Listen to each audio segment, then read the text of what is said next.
क्या करूं कि तेरी नजर मुझ पर पड़ जाए। तो क्या किया रतन बाई ने? वही जो सुंदर बाई ने किया। धनी मैं तो को ढूंढया, छोड़ धंधा सब। क्योंकि हर कोई इतना लकी नहीं होता, इतना भाग्यशाली नहीं होता कि सदगुरु खुद आकर दरवाजे पे खटखटाए। जैसे देवचंद्र जी को, श्री महाराज को खुद मिल गए ना, देवचंद्र जी भाई के माध्यम से चले गए, पहुंच गए। जैसे श्री जी साहिब हर दरवाजे पे जा जाके खटखटाए, लालदास जी हुए चाहे छत्रसाल जी हुए चाहे कोई हुई। रतन बाई, सुंदर बाई को खोज करनी पड़ी।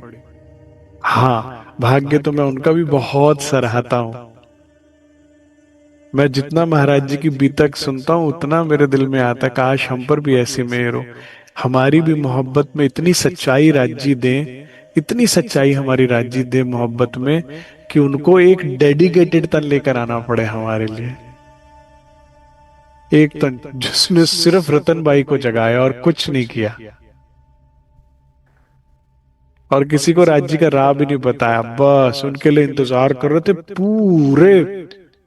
मतलब ऐसा नहीं कि मतलब समर्थ थे, पूर्ण समर्थन समर्थ थे। अभी आएगी ना महाराज जी की, दादा गुरु की लीला, तो आप सुनिएगा।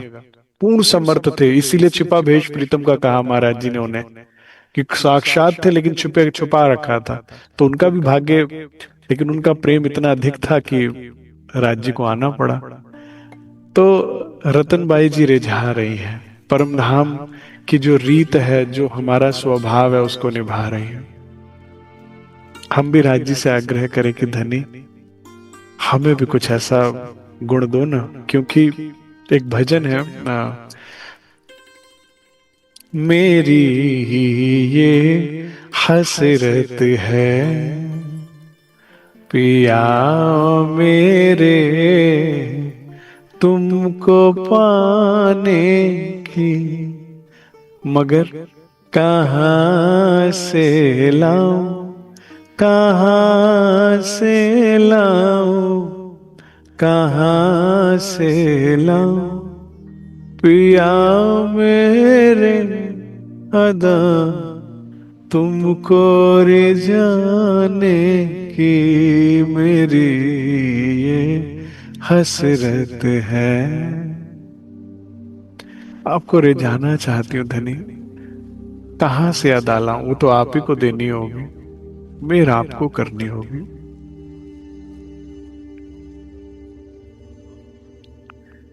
तो अगर रतनबाई जी का जीवन हमें सुंदर लग रहा है, तो हम भी राज्य से अर्जी करें कि धनी हमारे अंदर भी वो रहनी दो, जिससे रिझ कर आप आ जाओ। हमारे अंदर भी वो आशिकी दो, दीवानगी दो, वो प्रेम भाव दो, वो कुर्बानी का भाव दो। हमारे अंदर भी कुछ दिलेरी दो कि हम आपके रास्ते पर चल पाए और आपको पाले। और चिंता ना करिएगा, जो सुंदर साथ राज्य के रास्ते पर चल रहे हैं, बिल्कुल चिंता ना करना। माया भले कितना ही डराए, धमकाए, चिंता दिलाए, लेकिन राज्य सदैव खड़ा हूं मैं तुम्हारे सर पे, एक पाए, एक पांव पर खड़े हैं श्री राज, आगे ना पीछे। जरूर आपको चिंता की जरूरत नहीं, लाला बनकर आते हैं। और जो भी तुम्हें दिक्कत होगी, जो भी तुम्हें जरूरत होगी, पूर्ण करेंगे नहीं करेंगे बताइए। यह रतनबाई राज्य को ज्यादा प्रिय और हम नहीं है, ऐसा है क्या?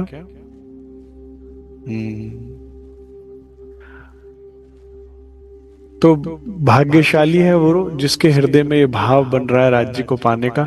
सबसे बड़ी जो मेहर है वो हो गई। अब बेखौफ चलिए, बिना ये सोचे कि क्या होगा। कल एक सुंदर साथ ने पूछा, तो मतलब क्या करें, हम घर परिवार की चिंता छोड़ दें, मतलब हम इतने लग जाएंगे तो बेचारों का क्या होगा? नहीं, हमें उन्हें बर्बाद नहीं करना है, हमें उन्हें अपने से काबिल हाथों में छोड़ना है। तुम अपने ऊपर विश्वास करे बैठे हो कि तुमने इनका भाग्य बनाना है, जिसको तो अपना भाग्य का नहीं पता कि कल का दिन है कि नहीं है हमारे पास। बीतक कह रही है कि छोड़ दो अपने आप को और घर परिवार को उन हाथों में जिन्होंने वास्तविकता में तुम्हें संभाल रखा है। और तुमसे बेहतर संभालेंगे? मुझे नहीं लगता कि अगर रतनबाई सुंदरबाई निकले श्री राज्य के रास्ते पर तो पीछे से उनके परिवार को धनी ने ध्यान नहीं दिया होगा, बल्कि हम जितना अपना ध्यान अपने परिवार का रख सकते उससे बेहतर रखा होगा। मुझे नहीं लगता कि रतनबाई अगर धनी के रास्ते पर कुर्बान होने को, मर मिटने को तैयार हो गई तो उनको नुकसान हुआ होगा। इस वजूद को भी खूब लाड करते हैं राज्य महाराज। जब मेरे बनावे वजूद ना तो आगे क्या आती है चौपैया, छत्र मेहर का, सिंहासन मेहर का और मेहर का चवर। जैसे सीप में मोती सुरक्षित होता है ना, ऐसे मेहर चारों तरफ से घेर लेती है हमें, और बस फिर प्यार ही प्यार बेशुमार। बस सुंदर साज जी इतना याद रखो कि पर धाम की रीत निभाते हुए हमें रिझाना किसे है। अब तक हम कितने एक टांग पर नाच रहे, नाच अभी भी रहे, माया नचा रही है हमें अभी भी, लेकिन किसे रिझा रहे हैं? माया को। रिझी क्या? रिझ जाए तो बता देना। आज फूल है कल कांटे हैं, ये कभी नहीं रिझी, किसी से नहीं रिझी, उसको रिझा लो। और कोई हो तो रिझाओगे ना, दूजा तो कोई है नहीं, खेल कबूतर खावंद के। जादूगर जैसे टोपी में से ही कबूतर निकालता है और फिर वापस उसी में गायब कर देता है, ऐसे राज्य ब्रह्मांड बनाते हैं हवा में और हवा में ही गायब है। स्वप्नवती संसार में किसको रिझा रहे हो? एक को रिझा रहे हो। और जो तुमने इस जन्म में ऐसा कर लिया तो सातों बहिष्ठ के जीव तुम्हारे जीव को सुबह उठकर प्रणाम करेंगे, नमन करेंगे। और तुम इत ही बैठे घर जागे धाम, पूरे मनोरथ हुए सबका। यही रू जो है सुख लेगी धाम के। धाम तालाब कुंज वन सोए, मानिक नहरे वन की जोए। पश्चिम चौगान बड़ो वन कहिए, पुखरा जी जमुना जी लइए। आठों सागर आठ जिमी के, ए 25 पक्ष धाम धनी के। ए 25 पक्ष छे आपनो तामे, झीलिए रात ने दिन। भा वो तो खेले प्रेमी पार पियासो, देखन को तन सागर माहे। लागी वाली कछु और न देखे, पिंड ब्रह्मांड वाको हैरी न। यहीं पे धाम और धनी के सुख, धनी को रिझाने का सुख। क्योंकि बाहर का खाना जितना भी खा लो, घर का ही खा के आराम पड़ता है। बाहर से पेट ही खराब होता है, एक दो बार तो चल जाता है, बाहर कितना भी घूम लो। फिर घर आके ही अच्छा लगता है। अपनों के साथ, परायों में जितना मर्जी रह लो, घूम फिर कर अपनों में ही अच्छा लगता है। तो सुंदर साज जी कर कबीला पार का, अपने निस्बतियों में लौटिए, अपने हम वतनियों में लौटिए। जहां, और हम वतनी भी किसे कहेंगे? जिसने भी तारतम ले लिया सब हम वतनी हो गए क्या? नहीं, जो वतन की बात करे उसी को तो हम वतनी कहोगे। जो खसम की बात करे वही, जहां दिन रात जिक्र सुभान चलता हो, बस समझ जाओ जहां से खुशबू मिले श्री राज जी की, जिससे तुम्हारे हृदय में कुछ परिवर्तन आए। क्योंकि संगत से ही खराब हुए हो, कुसंगत से खराब हुए, और सत्संग से ही सुधरोगे। जो भी सुंदर साज जी हम पूरे दिन में सुनते हैं और देखते हैं, ये बहुत इंपॉर्टेंट है। ये दो दरवाजे हैं हमारे दिल के, इसी से आपके संस्कार बनते। बी वेरी वेरी केयरफुल कि आप क्या देखते हो और क्या सुनते हो। बी वेरी केयरफुल किसके साथ उठते बैठते हो और उसकी बात सुनते हो और जो देखते हो।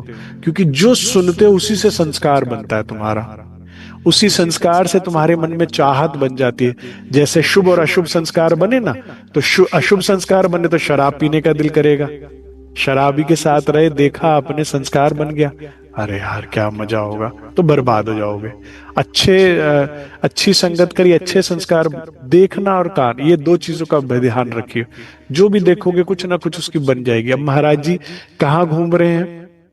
साधु में, संतों में, तीर्थों में। गोवा थोड़ी घूमने जा रहे हैं। हिल स्टेशन नहीं जा रहे घूमने, कहाँ जा रहे हैं? कैलाश पर्वत जा रहे हैं, तिरुपति बालाजी जा रहे हैं, जबकि मंदिर में भी नहीं जाना, फिर भी तीर्थ। क्योंकि साधु संत, उससे सत्संग मिल जाए, कोई मार्गदर्शन मिल जाए। प्रारंभ में जैसे राज्य की तरफ से 4 मैसेज मिले ना, कितना लाभ हुआ उनको। फौरन कुर्ता फाड़ा लंगोटी बनाई, फौरन जो एक्स्ट्रा चीजें थी बांटी थी। उससे पहले जब यात्रा उससे पहले शुरू हो चुकी थी, लेकिन वो आनंद नहीं आ रहा था। तो इसी तरह से हमारा भी आंख और कान ज्यादा से ज्यादा अच्छी जगहों में लगाइए, हम वतनियों में, जहां वतन की कसम की बात हो, जिससे तुम्हारे संस्कार, क्योंकि खेल सारा इसी का ही है। जो चाहत लोगे वो पहुंच देखोगे, वहीं पहुंच जाओगे तुम वहीं अपने आप को अगले दिनों में, अगले कुछ समय में पाओगे जहां तुम्हारा चाहत ले रहे हो। अब ये तुम्हारे हाथ में कि 14 लोगों की चाहत है कि परम धाम की चाहत है। ब्रिज की चाहत लो, कुछ समय बाद देखोगे ब्रिज की लीलाएं। रास की चाहत लो, तुम कुछ समय बाद रास की रामतों का सुख लो रहोगे। धाम की चाहत दिन रात, इसलिए सुंदर साथ जी, हाँ, जो सुंदर साथ कहते हैं ना, भाई हम बहुत अकेले हैं, कहीं कोई हमारे आसपास नहीं है रहने वाला, सुंदर साथ नहीं मिलता, कोई बहुत और अच्छा है, और अच्छा है, बिल्कुल शुद्ध चीज मैं आपको देता हूं, बिल्कुल शुद्ध वाणी। दिन रात वाणी मंथन करो, सागर श्रृंगार परिक्रमा। ये आखिरत के तो यही है, सिंधी और खिलवत। दिन रात इनका मंथन करो, दिन रात एक ही चीज अटक जाए अंदर की, कैसी झांझरी है, कैसी घुंघरी है, कैसी कांबी है, कैसे कलड़ा है, कैसे राज्य के हाथ में बाजूबंद है, कैसी मुंदरी है, ये अटक जाओ, उलझ जाओ तुम, कैसा जामा, कैसी पिचोरी है, इसी में खोके रह जाओ। कैसा है मेरा पुखराज, कैसा है माणिक। जैसे ये संस्कार बना, चाहत बनी, बस अगले दिन, अगले कुछ समय में वहां हो आप। श्रृंगार ग्रंथ में जब धनी के अंगों, एक एक अंग की शोभा, एक एक अंग, उससे आकर्षित होते हो, क्योंकि इंद्रावती जी बोल ऐसे रही है ना, आशिक दिल ये कैसा होता है, कंटेजियस होता है। प्रेमी आत्मा से क्या होता है, आप उसके संग रहिए, आपको भी प्रेम हो जाएगा राज्य से। तो अच्छी संगत कीजिए। और जैसे इंद्रा, जैसे रतनबाई इस समय राज्य को रिझा रही है, यही उनका श्रृंगार है। धनी के लिए जो हम कष्ट उठाते हैं, कुछ थोड़ा बहुत, जैसे जब हम सेवा में सहयोग करते हैं तन मन धन से, तो कुछ हमको दिक्कतें आती हैं उसके कारण से, उस दिक्कत को सहना ही धनी का, रूह का एक श्रृंगार है। जब हम राज्य के मार्ग पे चलते तो हमें कुछ दिक्कतें आती हैं, वही हमारा श्रृंगार है। तेरे वास्ते वे सजना, पीड़ा असी उठाइया, सुरमाए जिंदगी दे यही दौलता कमाइया। मैंने जैसे पहले बताया था ना कि प्रताप जी जिनकी चितवन लगती थी, प्रताप जी जिन्होंने इतना सौभाग्य था कि महाराज जी की गोद में उन्होंने सर रख के तन छोड़ा। प्रताप जी जिसको सारे गांव ने सुना कि महाराज जी की गोद में सर रख, महाराज जी ने कहा चलो प्रताप, अब घर की वापसी समय हो गया, चलो। तो क्षमा चाहता हूँ, चमेल सिंह जी, चमेल सिंह जी, चमेल सिंह जी की बात कर रहा हूँ। चमेल सिंह जी जिन्होंने को महाराज जी ने कहा कि सर पे हाथ फेरते हुए कि चलो अब घर की वापसी है, सदगुरु के पीछे पीछे चलो। तो चमेल सिंह जी कहते हैं, सदगुरु महाराज ये स्वर्ग आ गए, यहाँ सभी देवी देवता हैं, यहाँ के वस्त्र और भूषण ऐसे वर्णन किया, कह रहे चलो हमारा यहाँ स्थान नहीं और आगे चलो। फिर वैकुंठ आया, कह रहे यहाँ तो सब चतुर्भुजी हैं, ब्रह्मा जी चतुर्भुजी, विष्णु भगवान चतुर्भुजी, कह रहे ये तो वो लोक आ गया। तो कह रहे और आगे चलो, निराकार योग माया का वर्णन करते परम धाम का वर्णन किया, और फिर तन छोड़ा उन्होंने। मुख्य द्वार आया मेर सागर के दर्शन तक, और फिर तन छोड़ दिया। वे चमेल सिंह जी का जीवन कितना उत्तम था, सोचिए सुंदर साहब जी। कि मैंने पहले भी बताया था कि एक बार उनके भाई ने कहा भंडारे में जा रहे, बहुत अच्छी बात है, हमारी तरफ से ये घी का पीपा ले जाइए, 15 किलो का जो पहले होता था कनस्तर होता था, और ये 10 रुपए दे दिए जेब में रखने को कि भाई आपको किराए भाड़े के लिए चाहिए होगा। तो कहते भाई ये घी तो मेरे भाई ने सेवा करी, मैं क्या करूं, मैं ऐसे खाली हाथ जाऊं सदगुरु के पास, ये तो मेरी नहीं है, ये 10 रुपए मेरे हैं, चाहो तो भाड़ा खर्च करो, चाहो तो ना खर्च करो। उसे रखा जेब में, पीपा रखा सर पे, और पटरी पटरी चल दिए। कहाँ मुजाहिदपुर और कहाँ शेरपुर, पैदल पैदल पहुंच गए। तो ये क्या है? कुर्बानी।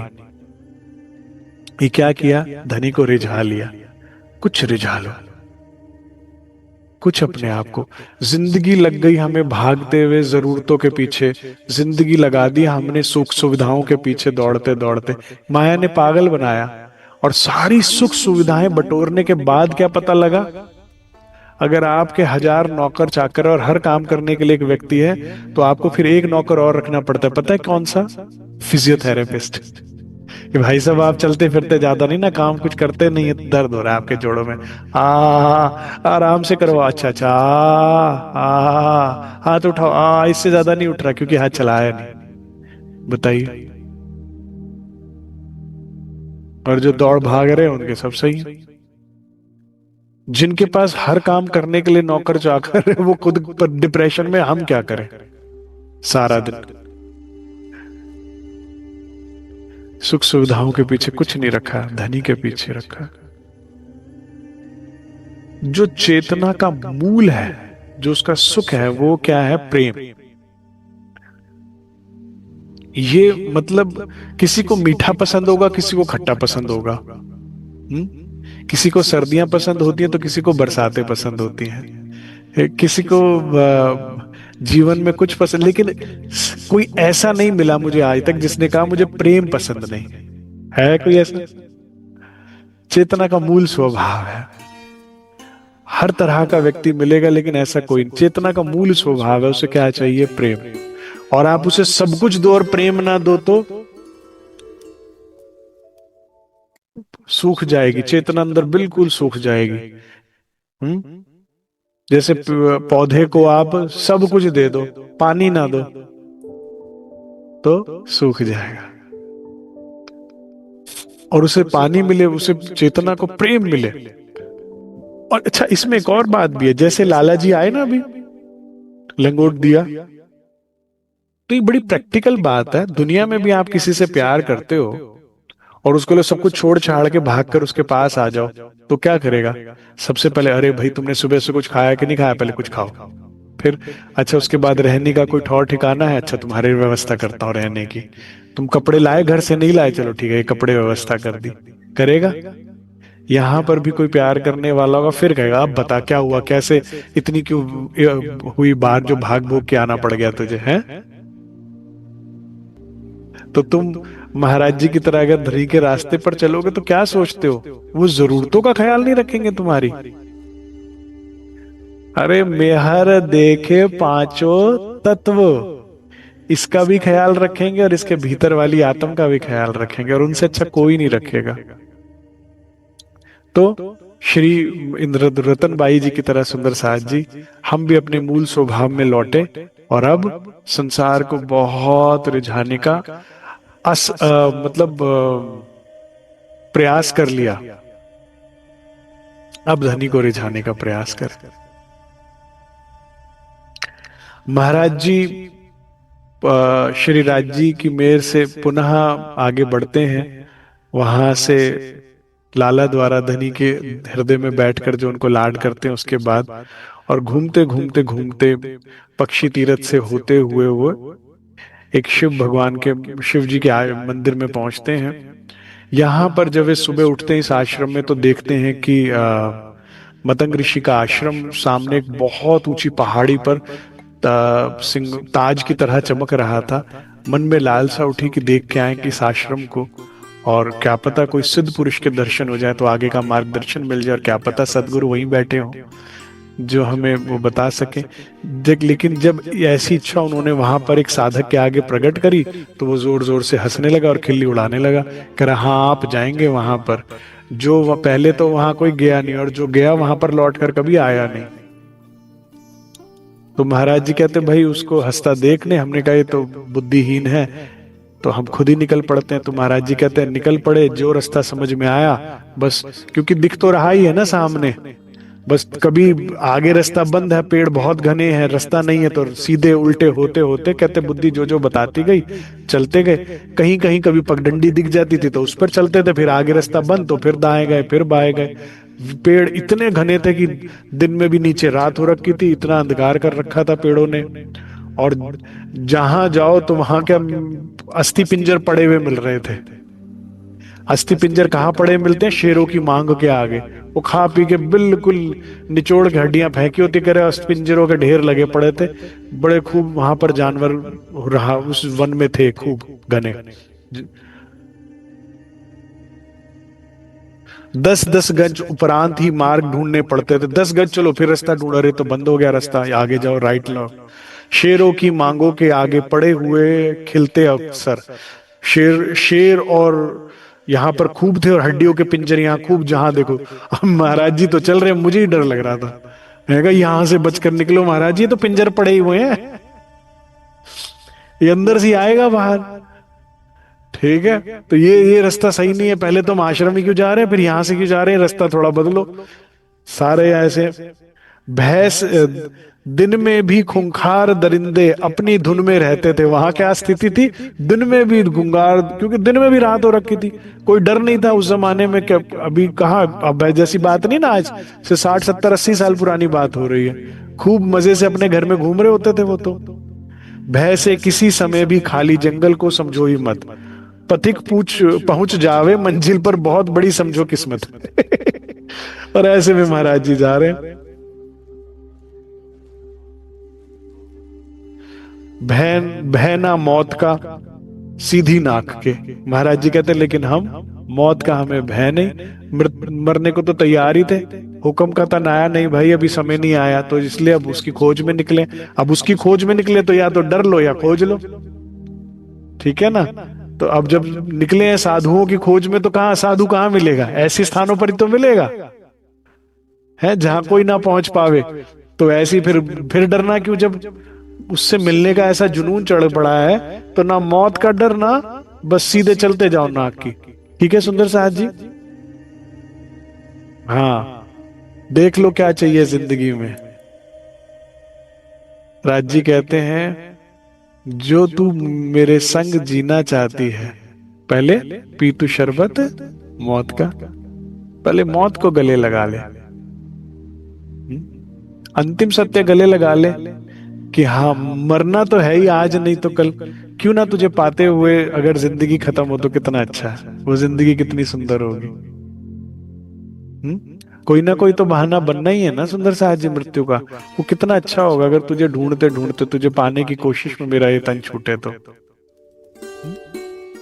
उनके कदमों में मर जाए मिट जाए हम, उनके कदमों में मरे जाए मिट जाए हम, जाने कैसे ये मिट्टी ठिकाने लगे। तो महाराज जी कह रहे सीधे सीधे चले गए। अब आश्रम दृष्टि में आया, एक चौथरे के ऊपर, अब बहुत ऊंचा एक पहाड़ है, अब आश्रम दिखने लगा। चढ़ते चढ़ते चढ़ते चढ़ते पहाड़, अब ऊपर जब टॉप में पहुंच गए हैं, पहाड़ भी कहते बिल्कुल सीधी खड़ी पहाड़ी थी, बिल्कुल सीधी खड़ी पहाड़ी कि पांव फिसले तो बस नीचे पाताल में गए सीधे, कोई बीच में बचोगे नहीं। कहने को ढिलान थी लेकिन लगभग सीधी चढ़ाई थी। चढ़ चढ़ा के महाराज जी ऊपर पहुंचे। अब पहाड़ के ऊपर आश्रम में प्रवेश करने के लिए बस परिक्रमा तो बनी हुई है आश्रम के चारों तरफ, पहाड़ के टॉप को काट के आश्रम बना हुआ है, परिक्रमा बनी हुई है, लेकिन कोई दरवाजा ही नहीं दिख रहा। आश्रम की दीवार ही दीवार है, दरवाजा कोई है ही नहीं, घुसने कहां से घुसे। बड़ा ढूंढने के बाद महाराज जी ने दिमाग लगाया, करे ओहो, आश्रम बनाने वाले ने बड़ी सोच समझ के दरवाजा नहीं बनाया, नहीं तो रोज जंगली जानवर आते, रोज उनसे लड़ाई करो झगड़ा करो। हिंसक जंतु ऊपर ना पहुंचे, मार्ग ना छोड़ा इस खातिर। मार्ग ना रखना बुद्धिमानी की बात नजर आई महाराज जी को।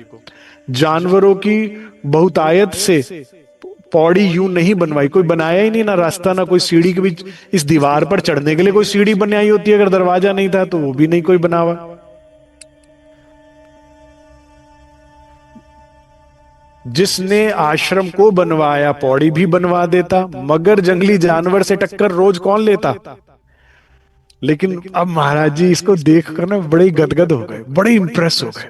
क्या बोलते हैं सुनिए, पहरा हरदम का रहता नहीं, क्षमा चाहता हूं, अभी क्या कह रहे हैं, चैन ना लेते लेने देते हिंसक जीव जंतु वन के कम वक्त। वो चैन ही ना लेने देते, रोज इसी से झगड़ा मोल लेना पड़ता, इसलिए कारण उन्होंने बनाई नहीं। ऊपर आने जाने का एक जगह कुछ चिन्ह मिला, उस जगह से जड़े पकड़कर चढ़ कर के गए घिसता घिसता। महाराज जी को एक चिन्ह दिखी, कुछ पत्थर दिखे, कहते लगता है यहां से चढ़ने का रास्ता है। फिर कुछ जड़े, कुछ पेड़ों की बेलें थी, उसको पकड़ते पकड़ते वो दीवार के ऊपर पहुंच गए। अब जब दीवार के ऊपर पहुंचे तो क्या देखते हैं भाई, ये दीवार नहीं, ये तो चट्टान को काट कर ही बाउंड्री वॉल सी बना रखी है। और मध्य में एक तालाब मिला, बड़ी प्रसन्नचित हुए। पर्वत की चोटी तराश कर समतल कर रखा मैदान। कह रहे ये तो पर्वत की चोटी थी, इसे समतल कर रखा मैदान काट कर, इस पे आश्रम बनाया हुआ है।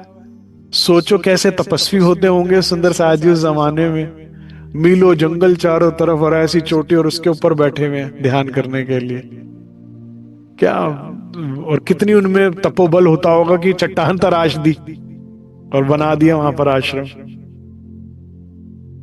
उसके ऊपर आश्रम की बुनियाद बाद में डाली है, ठीक है। पूरा पहले तराश कर पूरा चट्टान काट के सीधी करिए, फिर उसके ऊपर पूरा आश्रम बना दिया।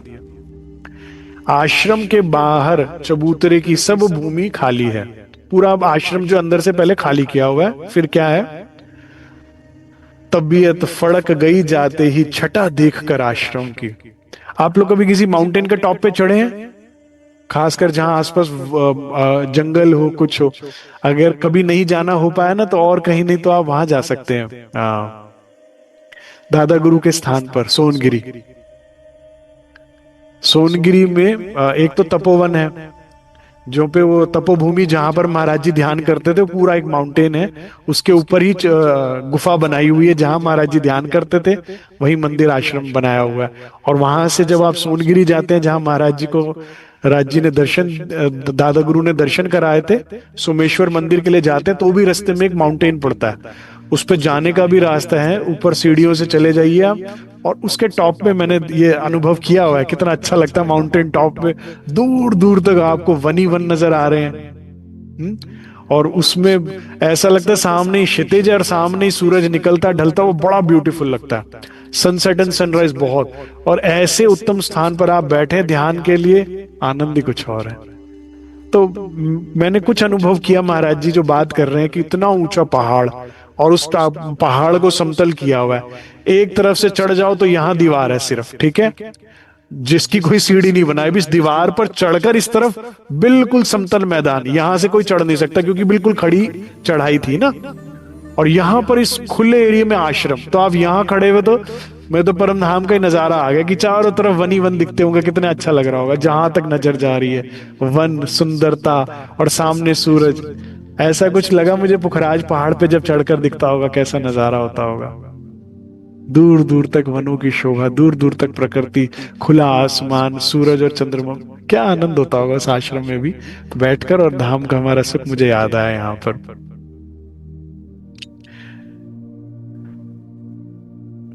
इस एक विचित्र सी हालत हो गई दर्शन करते ही मन की, चारों ओर भयंकर प्रहरी। अब देखिए आश्रम से कितने प्रभावित हुए महाराज जी, कहते हैं ऐसा उत्तम स्थान बनाने वाला कौन, कितना वो होगा, महान होगा, जिसने ये आश्रम का निर्माण किया, जो इसमें रहते थे मतंग ऋषि, या जो आज अगर यहाँ को जो ऋषि रहते हैं वो कितने महान होंगे। चारों ओर भयंकर प्रहरी। प्रहरी कौन है, जानवर को कह रहा, कोई जाता नहीं, जाता तो आता नहीं, इसलिए कोई जाता ही नहीं।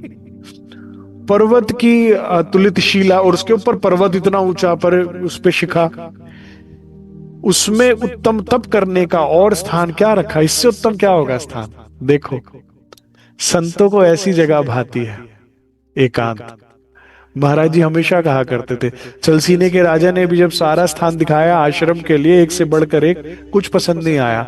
फिर एक जगह पहुंचे, महाराज जी कह रहे फटाफट ये वाली जगह दे दो हमें। कह रहे ये हम, मैंने आपको इतनी अच्छी अच्छी जगह दिखाई, एक से बढ़कर कह रहे भाई हमें तो ये, कह रहे ये बीहड़ है, जंगल है, ये तो सुनसान है, बियाबान है, यहाँ क्या आपको पसंद आ रहा, कह रहे हमें तो यही बात है भाई। तो फिर वहां चलसीने के आश्रम की स्थापना हुई। कुछ हमारे अंदर भी महाराज जी की तरह परिवर्तन आए। भीड़ बहुत देख लिया, अब एकांत की तरफ बढ़ो सुंदर साहब जी। एकांत का सुख मिल गया ना, तो फिर पता लगेगा जीवन किसे कहते हैं। हाँ, बाहर सुंदरता बहुत देख ली, तुम्हारे भीतर सुंदरता नहीं है तो तुम्हें कुछ अच्छा नहीं लग रहा। अंदर कुरूपता है, बहुत ध्यान से समझिएगा। हमारे हमारा चरित्र कुरूप है, हमारा व्यक्तित्व कुरूप है, इसलिए कुछ अच्छा नहीं लग रहा बाहर। हमारा चरित्र यहाँ सुंदर बनाओ सुंदर साहब जी। जैसे मन वचन कर्म से किसी का दिल ना दुखाना, बोलने में शालीनता होना, विनम्रता होना, हृदय में सेवा भाव होना, इससे सुंदर बनाओ। फिर तुम जहां जाओगे वहां सब सुंदर होगा। फिर जहां जाओगे लोग देखे तुम्हें आनंदित होंगे, और जहां जाओगे आनंद में रहोगे। क्योंकि तुम्हारा भाव केवल सेवा करने का, करवाने का भाव ही नहीं है। तुम्हें कौन दुख देगा? तुम्हारे स्वभाव में विनम्रता है, तुम्हारे स्वभाव में क्या है, कोई देत कसाला तुमको तो भी भला चाहिए, तुम क्षमाशीलता है। यहां सुंदर बनाया नहीं, बाहर सुंदरता ढूंढ रहे हैं। व्यक्ति में भी क्या देख रहे हैं? जिससे प्रेम करना, सुंदर व्यक्ति मिल जाए जीवन में, उस सुंदर उसको भी बाहर देखा, अंदर वो भी कुरूप है। फिर बाद में डंडे बजाता है, फिर पता लगता है अरे भागो भाई यहाँ कहां फंस गए। बाहर उजरे अंदर के मैले है ना, तो क्या फायदा। ये सुंदर, ऐसी जगहें अच्छी होती हैं एकांतिक। घर बनाओ तो एक जगह ऐसी जरूर बनाओ जहां ध्यान करने के लिए आपको एकांत मिले, शांति मिले। महल बना दिए बड़े बड़े, लेकिन एक मेडिटेशन हॉल या मेडिटेशन रूम बनाने के लिए आपके पास स्पेस नहीं बना, तो धिक्कार है, क्या फायदा। एक मंदिर अच्छा सा बने, एक ध्यान, चाहे मंदिर कोई ध्यान के लिए बना लो, उस हिसाब से बनाओ। हमेशा जीवन में जहां कहीं जाओ वहां थोड़ा सा एकांत ढूंढो। जी परमहंस समाज ज्वारदास महाराज जी, जिनकी चर्चनी सबसे ज्यादा समाज में प्रचलित है, उनको करनाल की गद्दी पे जब बैठाया गया तो एक बार स्टेशन से ट्रेन पकड़नी थी, और उनका जो सेवादार था साइकिल पर उनको लेकर गया। ठीक है, कहते थे भाई गाड़ी के लिए बोला कई बार, ट्रस्ट नहीं, कहते नहीं भाई हम नहीं लेंगे, हमें साइकिल ठीक है। तो सेवादार साइकिल पे स्टेशन छोड़ने गया, पता लगा वहां पर 5 घंटे ट्रेन लेट है। तो कहते महाराज जी वापस चलो, कर इतना मुझे तू ढोके लाया फिर लेकर जाएगा, मुझे जो वहां करना है वो मैं यहाँ कर लूंगा, मुझे एकांत स्थान ढूंढ ले, ढूंढ दे। ढूंढ दिया, वहां ध्यान में बैठ गए। जो खुद में खुश है वो सब जगह खुश है, जो खुद में अकेले में खुश नहीं वो कहीं खुश नहीं रहता, वो हर जगह ही परेशान रहता। जिसको बाहर के सहारे की आदत है वो हमेशा ही बेसहारा रहेगा। जिसे भीतर का सहारा मिल गया ना, एक सहारा तेरा प्रीतम, बस वो फिर औरों के सहारा बनता, उसे सहारे की जरूरत नहीं पड़ती।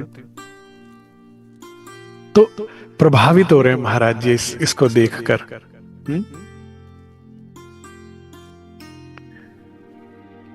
इसीलिए किसी संत ने कहा था पीछे कि कौन कहता है कि कश्मीर सुंदर है।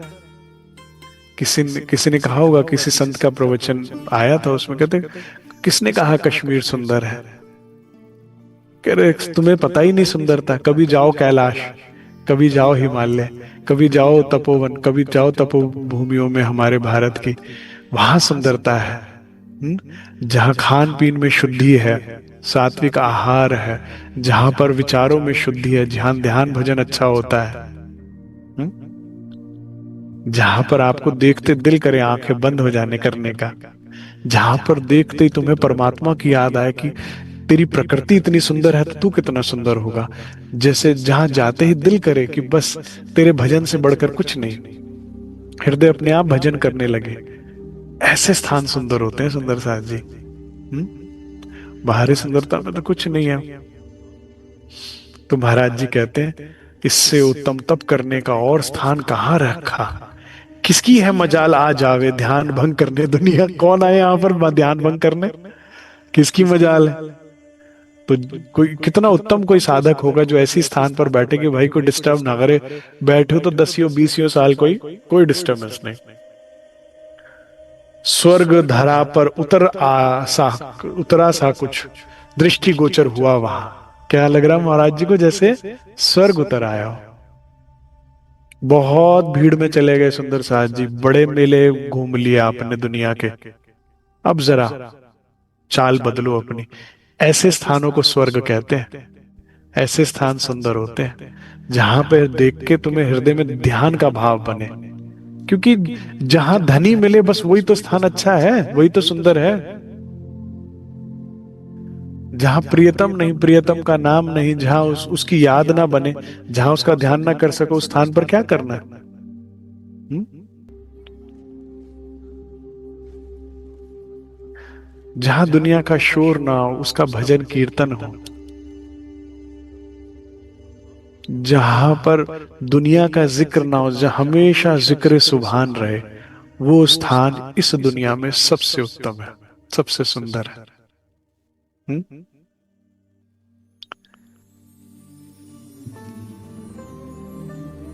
अलग थलग इस झूठ जगत से, ये महाराज जी के शब्द है, कहते हैं इस झूठे जगत से बिल्कुल अलग थलग ये जगह है। अलग थलग इस झूठे जग से विषयों का चिन्ह मात्र नहीं। यहां जो बैठेगा उसे विषय विकार कहां सताएंगे, कहां से आएगा कोई और विषय विकारता सताए?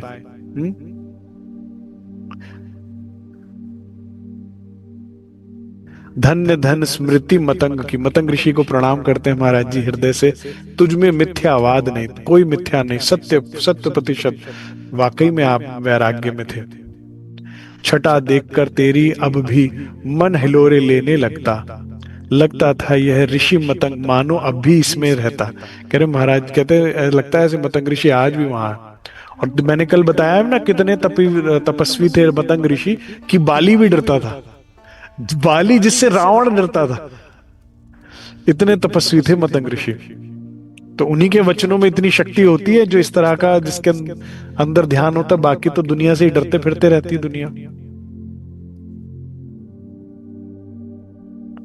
सुंदर स्थल पड़ा था बाहर, तिनका नहीं एक ऊपर। कह रहे बिल्कुल कोई तिनका नहीं, जैसे अभी किसी ने झाड़ू लगाई हो, नहीं तो पेड़ है, कुछ है, धूल मिट्टी कण का, कुछ लक्कड़ पत्ती, कुछ तो दिखना चाहिए। कह रहे बिल्कुल साफ सुथरा, कोई जैसे किसी ने झाड़ू, जैसे अभी झाड़ू कोई निपट को, कोई साधु इस पर अभी लता और झाड़ियां जंगल की झाड़ियां ऊपर तक आई हुई हैं थोड़ी। एक तरफ तो पूरी दीवार है, ये सामने से बिल्कुल खुला जंगल दिख रहा है। उस जंगल की डालियां जो ऊपर आई हुई हैं, उसकी कुछ बेलें दिख रही हैं फूलों की, और उनमें फल लटके दिख रहे हैं। कर बड़ा सुंदर दृश्य दिख रहा है, ठीक है। और ये जो दीवार यहाँ, इस पे भी ऐसे बेलें लटकी हुई हैं, उनमें भी फूल लटक रहे और इनमें फल।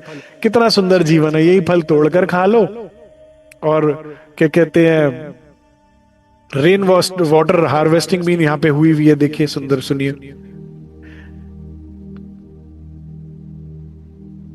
लता और झाड़ी जंगल की बनी खड़ी थी किले समान, फल फूलों ने लता वृक्ष के फूकी सुंदरता में जान। यहाँ चारों तरफ सुंदरता में जान फूक दी उस आश्रम की। कितना ब्यूटीफुल लग रहा होगा, इमेजिन कीजिए आप, चारों तरफ बेले फूल फल लटके हुए हैं इस आश्रम में। प्राकृतिक भोजन, प्राकृतिक सौंदर्य, दृश्य देखकर मनमोहक उनसे मिलने का चाव हुआ, कि जो भी यहाँ ऋषि इस वक्त रह रहे हैं उनसे मिलने का चाव हुआ। किस प्रकार के होंगे वे जिसके घर यह भाव हुआ, जिसका ऐसा घर हो वो कैसे ऋषि होंगे, उनसे मिलने का भाव बना। है विरक्तता का प्रतीक, जो भी वे होंगे विरक्तता के प्रतीक हैं। जिस जगह उन्होंने का वास था, ऐसी जगह जो रहता वो कितना विरक्त होगा। हृदय मचल उठा दर्शन को, क्योंकि बेचारा प्यासा था। किसकी प्यास होनी चाहिए सुंदर साथ जी? ऐसे ऐसे महात्माओं के, ऐसे सुंदर साथ की, जिसमें विरक्तता हो, जिसमें भगवत भाव हो, जिसमें भगवत प्रेम हो। क्योंकि ऐसी जगह रह ही हो सकता है। अब आप पन्ना जी जाओ तो गुम्मट जी रह सकते हो आप, महारानी जी मंदिर भी थोड़ा रह लोगे आप, चोपड़ा मंदिर जहाँ के रहते थे सिर्फ परमहंस, वहां आप 3 दिन बिता के देखिए, 5वें दिन भाग आएंगे आप। क्योंकि सारा दिन ध्यान भजन के अलावा कोई नहीं। अब तो फिर चलो रास्ते बन गए हैं, सड़क बन गए, ऑटो वगैरह भी आने लगते हैं। आज से 20 साल पहले तक ये व्यवस्था भी नहीं हुआ करती थी इतनी। तो विरला ही पूरे दिन में कोई कोई आता था तो आता था। तो सारा दिन आपके पास कुछ नहीं करना ध्यान भजन के अलावा, तो ऐसे स्थान पर रहना। इसीलिए चोपड़ा मंदिर हर कोई सुंदर साथ नहीं रह पाता। वहां के पुजारी कहते हैं भाई सब भाग जाते कुछ ही दिन में, पुजारी भी नहीं कोई टुकता। एक सज्जन पुजारी है हमारे, बस वही इतने सालों से रह रहे हैं वहां। वो कहते हैं यहाँ नहीं टिक सकता कोई, क्योंकि यहाँ वही रहेगा जिसको सारा दिन ध्यान करना, मंथन करना, और वो कुछ नहीं है बस करने को। दिल लगाने को। तो कहते हैं यहां जो रहता होगा उसके अंदर कितना विरक्तता होगी, और यही सुंदरता है। हृदय मचल उठा दर्शन को, क्योंकि बेचारा प्यासा था। इस तरह की प्यास होनी चाहिए सुंदर साहब जी, अच्छी संगत की। ठीक मध्य में उस चबूतरे के था थोड़ा छोटा सा तालाब, जिसमें बरसती पानी एकत्रित होता अपने आप। बारिश हुई, उसमें एकत्रित हो गया, वही पीने के लिए, नहाने के लिए काम बन गया। कितनी ये भी व्यवस्था, ये नहीं कि पानी लेने के लिए नीचे जाना पड़ेगा। नदियों पे, नहरों पर है ये ऊपरी पानी की व्यवस्था। इस तरह से जिन्होंने आश्रम बनाया, हमेशा ये तो सोच के रखा ही होता है। जितने भी पहाड़ों पर इस तरह की व्यवस्था, जितने भी आप पौराणिक आश्रम है, वाटर जो होता है, ये रेन वाटर हार्वेस्टिंग होती है वहां पर। बड़ा स्वच्छ निर्मल जल उसमें, जब देखा हमने सोचा सर्वप्रथम स्नान। महाराज जी कहते भाई सबसे पहले हमारे दिल में आया, दर्शन बाद में होते हैं, पहले स्नान कर दे। इतना चल कर आए, मिट्टी पसीना सब, किसी महापुरुष के दर्शन करने, हमारे से उसको दुर्गंध ना आ जाए कुछ, तो फटाफट अपने आप को, कहते हैं, हमने नहाना शुरू किया, पवित्र किया अपने आप को। फिर से लंगोटी पहनी, बदली और चदरिया ओढ़ ली अपनी, और तैयार हो गए दर्शन को। लगा लंगोटी ओढ़ चदरिया, दर्शन को तैयार हुए। हर प्रकार से मन अपना दृढ़, अंदर है यह ऋषि जरूर, अंदर है जरूर ऋषि, इनके हम दर्शन करेंगे। आ ही गए शरण जब उनकी, दर्शन लाभ नहीं अब दूर। कहते अब तो दर्शन मिल ही जाएगा। अब बड़ी उम्मीद के साथ महाराज जी ने, कहते धीरे धीरे कदम बढ़ाए, हम आश्रम की ओर बढ़े।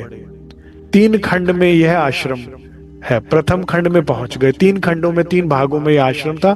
पहले खंड में प्रवेश किया, बड़ा साफ सुथरा पाया वह, किसी वस्तु का नाम नहीं, कोई वस्तु नहीं वहां पर, कोई चीज नहीं, और बिल्कुल कोई तिनका भी नहीं, बिल्कुल साफ सुथरा।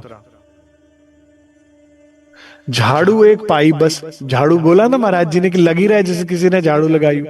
इसका मतलब ये स्थान खाली नहीं है, कोई है, उसने झाड़ू रखी हुई है और लगाता होगा वो। और धूना एक लगा पाया। दूसरे खंड में पहुंचे तो वहां एक धूना लगा पाया, जैसे साधुओं के होता है धूना, उनका मुख्य वो होता है। निकट एक आसन भी देखा, जहां ध्यान करने के लिए एक आसन दिख गया। धूने से धुआं आया, और धूने में से धुआं आ रहा, मतलब अभी ये किसी ने रिसेंटली जलाया था इसे, ये नहीं कि सालों से खाली पड़ा है धूना। मन ने जान लिया निश्चय ही, कोई यहाँ महात्मा है। दर्शन भी अवश्य होंगे, चिराग जल ताक में रखा है। और एक छोटी सी वो जैसे खिड़कियां सी होती थी पुराने घरों में, याद हो आपको, दीवारों में खिड़कियां होती थी, कहते उसे ताक कहते, उसमें दिया रखा हुआ है, और दिए का उसमें साथ में ही तेल और बाती भी रखी हुई है दिए के समीप में ही। और जो दिया जो उसमें बाती है, उसमें अब काला कभी भी है, जैसे कल रात ही जलाया हो। ठीक है। बत्ती का मुंह काला भी था, रात जला जो भीतर दीपक के। खंड तीसरे में जा देखा तो कोई नहीं मिला, सिर्फ एक कोने में थोड़ी लकड़ियां का एक ढेर मिला। लकड़ काट के रखी हुई थी उन महात्मा ने, बहुत सर्दी हो तो क्या करे, लकड़ जला ली, अग्नि के लिए, रोशनी के लिए, गर्माइश के लिए, कुछ अगर पकाना हो तो उसके लिए भी हो जाएगा। लगा सोचने मैं आश्रम में होकर के एक और खड़ा, एक तरफ होके, कहते पुरुषहीन आश्रम नहीं लगता, महापुरुष छिप गए कहा। कर ऐसा तो नहीं लगता यहाँ की कोई कभी रहता ही नहीं था, निवास ही नहीं कोई करता है, लेकिन वे मुझे दर्शन नहीं दे रहे। मैं भ्रम में पड़ गया एकदम, दर्शन क्यों नहीं हुए हमें, या दर्शन अधिकारी नहीं है, कमी कोई है हम ही में। महापुरुष तो यही कहीं है, हम ही नहीं योग्य उनके। ठीक है सुंदर साहब जी, हमेशा अपनी गलती देखी। जितने भी लोगों ने कुछ पाया है जीवन में, मैंने सभी का स्वभाव एक देखा, हमेशा अपने अंदर। अब महाराज जी कहते हैं भाई मैं बड़ा सोच विचार में पड़ गया, एक पत्थर पर जाके कोने में बैठ गया। शंका और उठी एक मन में, जिसने हिला दिया क्षण में, क्या कुपात्र हो झंडूदत्त तुम, जो दर्शन नहीं हुए तुम्हें। ऋषि लोग भी जब दर्शन देने से तुमको झिझकेंगे, तो पूर्ण परमात्मा हमको दर्शन किस प्रकार हो देवेंगे। क्या लालच है महाराज जी का कि भाई जब महापुरुष ऋषि मुनि सदगुरु ही नहीं दर्शन देंगे, जिसकी खोज मैं कर रहा हूं, तो परमात्मा का दर्शन कैसे होगा। बड़े उदास हो गए ये बात सोच के। फिर मन में एक थोड़ा सा उम्मीद जागी, करे शायद कदम फूल लेने के लिए और फल लेने के लिए चले गए वन की ओर, शायद गए होंगे वापस आते हैं। अब ये सोच के महाराज जी कहते हैं मैं थोड़ा सा मन में हुई तो मैं बैठ गया। अब कहते मैं बैठा तो अब फिर मन में कुछ और बात विचार आने लगे। अगम प्रश्न जागृत हो गए, धारा बही विचारों की, अंदर विचार आने लगे। एक चट्टान पर बैठे बैठे निकल पड़ा खोजी बन करके अपने सूक्ष्म विचारों में। कहते अपने विचारों में मैं सूक्ष्म में सोचने लगा, जग का जगत धार, और फिर उसकी भी आधार कहाँ। कह रहे इस जग को बनाने वाला कौन है, जगत, और वो कहाँ रहता है, मिल भी जाएगा या यूं ही जीवन सारा जाएगा यहाँ। ठीक है, अब इस प्रसंग से क्या सिखापन मिलता है सुंदर साथ जी? कभी कभी हम लोगों को भी डाउट आता है ना, पता नहीं राज जी है कि नहीं, परम धाम है कि नहीं, मिलते भी हैं कि नहीं, मिलेंगे कि भी नहीं। तो महाराज जी की जीवनी से ना रिलेटेबल हो जाता। अच्छा, इनके मन में भी आया था, जिन्होंने प्राप्त किया उन्होंने भी कभी सोचा था कि पता नहीं भी है कि नहीं है, इतना खोज रहा हूं नहीं मिल रहा, कि या तो परमात्मा भी है कि नहीं, और है तो कहाँ है, कैसे मिलेगा, मिलता भी है कि नहीं मिलता है। यही महाराज जी की अभी तक की सुंदरता है, रिलेटेबल है, कि हमें लगता है कि यार अगर हमारे अंदर ये सोच आती तो महाराज जी में भी आती थी, तो अगर उनको भी प्राप्त हुए तो हमें भी हो सकते हैं। क्योंकि हम लोग क्या सोचते हैं, भाई महाराज जी तो स्टार है, हम बेकार है, हम तो कभी पा ही नहीं सकते राज्य को, वो कुछ और थे। नहीं भाई, हम आप जैसे ही थे। उनके मन में भी संशय आया, उन्होंने भी, तो हम भी अगर कभी निराश हो रहे हैं, संशय आ रहे हैं, तो कोई बड़ी बात नहीं, उनको प्राप्त हुए तो हमें भी होंगे। कोशिश करने वालों की ही जीत होती है। बहुत देर के बाद जब देखा कि महाराज जी ने, भाई सूर्यास्त हो रहा है, ठीक है, अब दो ऑप्शन है, या तो रात यहीं गुजार ले, या सूर्य पूरा अस्त उससे पहले वापस उस आश्रम में चले जाए जहां कल रात बिताई थी। तो महाराज जी विचारते हैं कि भाई अगर महात्मा जी दर्शन दे देते तो सत्संग ध्यान में कितना आनंद में रात बीतती, तो इससे तो उत्तम कोई बात नहीं थी। लेकिन वे दर्शन नहीं दे रहे, वो संकोच कर रहे हैं। तो जिसके घर में और वो नहीं चाहता आपसे मिलना, तो उसके घर रहना तो सही नहीं है। ठीक है ना, शिष्टाचार यही कहता है। तो महाराज जी कहते हैं अगर वो नहीं मिलना चाहते हमसे, तो फिर उनको कष्ट देने वाली बात हुई है, तो फिर हमें यहां नहीं रहना चाहिए। ये देखिए कितना उत्तम विचार महाराज जी के मन में आया। वो कहते फिर तो सूरज अस्त हो और रास्ता बिल्कुल दिखे ही ना, उससे पहले फटाफट नीचे उतरना समझदारी दिखी। कि महाराज जी कहते मैं वापस ही जाने लगा, इतने में कुछ आवाज आई जैसे किसी ने मुझे पुकारा हो, और कुछ पग चिन्हों की भी आवाज मुझे आई। वो तो जैसे ही पग चिन्हों की आवाज आई, लगता है महात्मा जी कृपा कर दी और आवाज दे रहे हैं, जबकि शायद वो 2 कदम चल के कहीं से झांक कर देख ही रहे थे कि जा रहे हैं कि नहीं जा रहे। तो कहते वापस मैं दौड़ा कि शायद अब दर्शन होंगे, मुझे आवाज दे दी, लगता है लौट कर आ गए, कहीं गए थे कंद फूलने। लेकिन फिर सारे चारों खंडों में देखा, कोई नहीं मिला। महाराज जी कहते ठीक है भाई,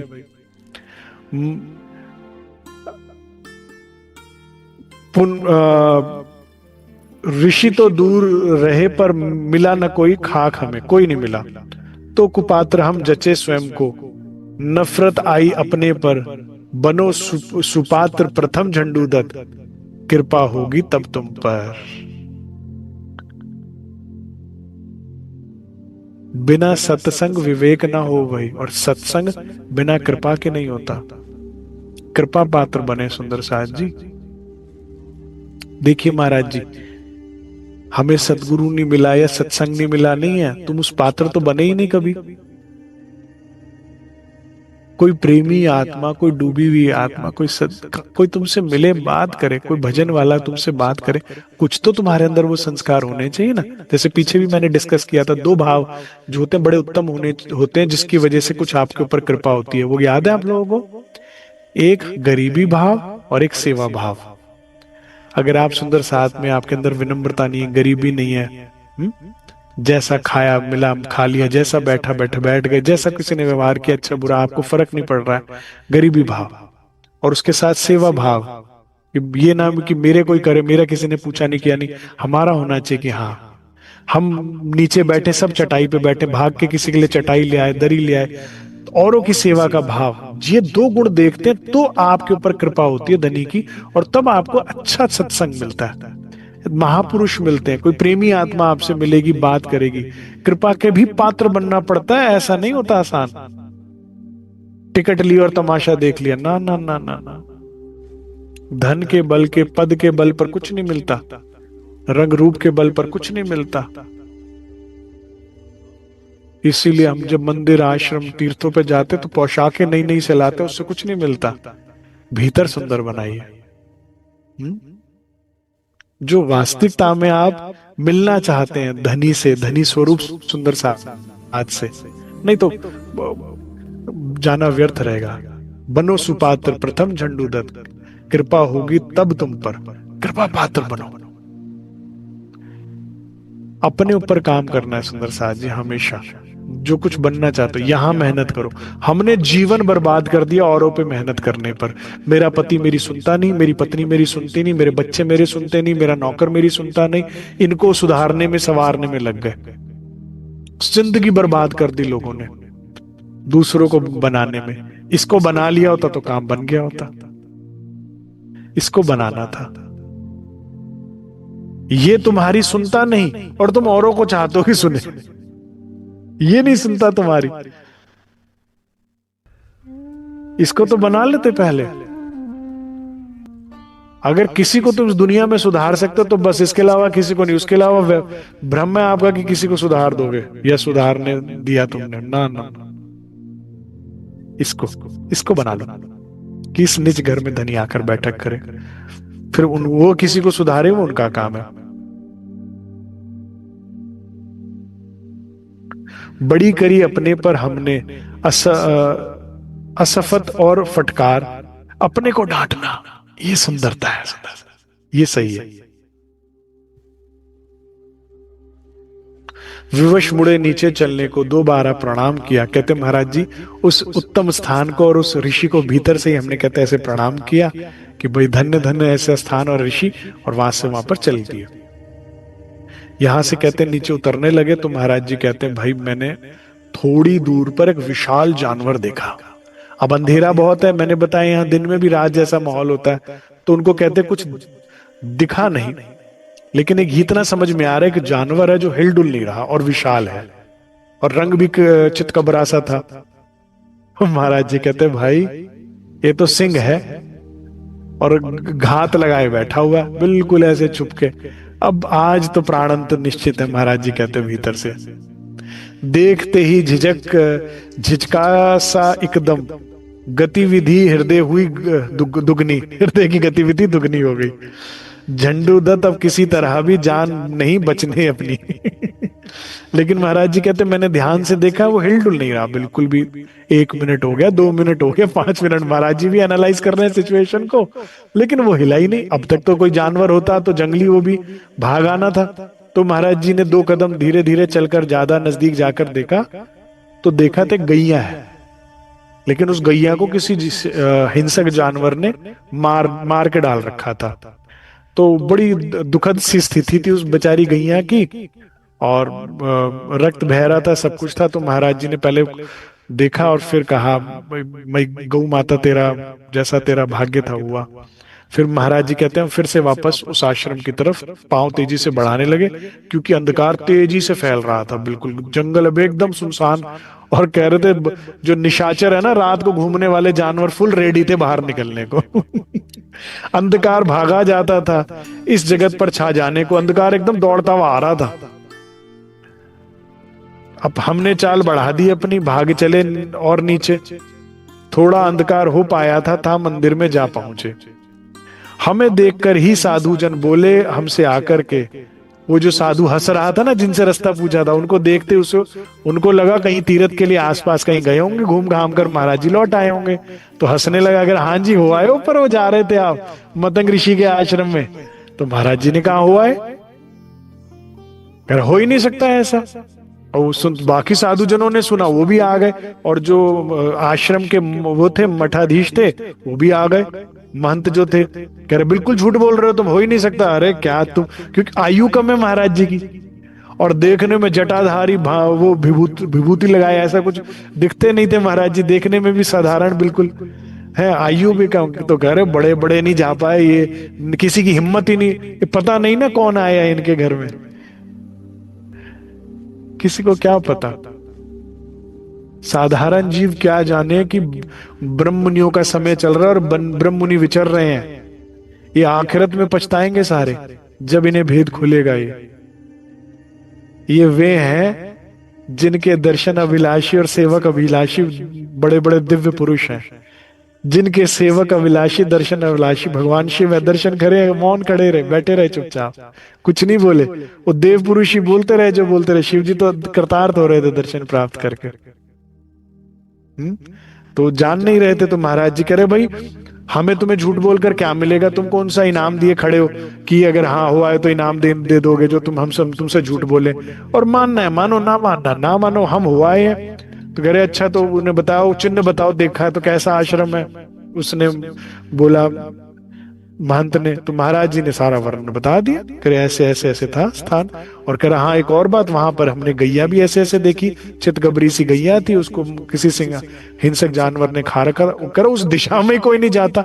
आपको अगर याद हो तो कल जब इस आश्रम का वर्णन आया था, ये ऑलरेडी जंगल में है आश्रम, और इसकी दीवारें बहुत बड़ी, दरवाजा बहुत बड़ा जो खोलते ही नहीं थी, जानवर कभी भी घुस जाता।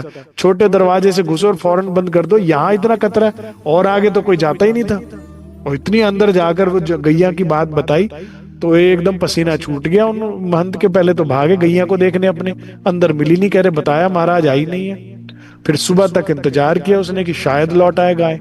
अब जब नहीं लौट कर आई तो समझ गए कि महाराज जी तो ठीक बोल रहे हैं कि भाई हमारी तो गैया गई। तो महाराज जी कहते फिर बस वहां से हमने सुबह उठकर चलकर हनुमान जी का एक मठ था, वहां पर जाकर फिर हमने विश्राम किया। ठीक है। अब महाराज जी वहां से भी चलकर आगे, अब ये सारे स्थान वो ये ना पक्षी तीर्थ रामायण के स्थान है सारे, राम काल के ना। इसीलिए जो मतंग ऋषि वहां पर बाली का प्रसंग आ रहा है, सुग्रीव जी का प्रसंग आ रहा है, इससे पहले जटायु जी का प्रसंग वहां पर पक्षी तीर्थ है। अब यहीं पे कहीं पे हनुमान जी से को भगवान राम से भेंट हुई होगी, तो यहाँ हनुमान जी का भी एक मंदिर है। अब जिस स्थान पर जाते हैं वहां कौन आता है दर्शन देने? जिसके घर तुम जाओगे वो आएंगे प्रणाम करने के, नहीं आएंगे ब्रह्म मुनियों को?